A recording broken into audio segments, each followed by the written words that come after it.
Hey, what's up, you jerks? Today I wanted to show you a quick video on how to get started mining Rio using XMR Stak. So first you want to visit the XMR Stak GitHub page. And we're going to be using XMR Stak, just the regular GPU version. Click on that and scroll on down to the releases section. Then I'm on Windows, so I'm going to download the 64-bit zip.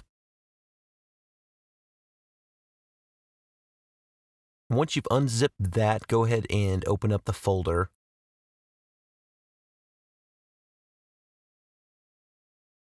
You can run XMR Stak, and there's a pretty easy setup here. Just yes to the simple setup method. Choose your coin, which is Rio. We're going to mine at riopool.cryptosewer.com, and then colon the port 3333. The username is going to be your wallet address. Password you can leave empty. And then we're going to put no here because it's not going to matter for this. And hit enter, and it's going to go ahead and start mining, and it's that simple.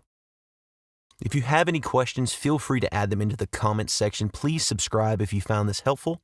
And if there's anything you'd like to see in the future, please let me know. Thanks for watching.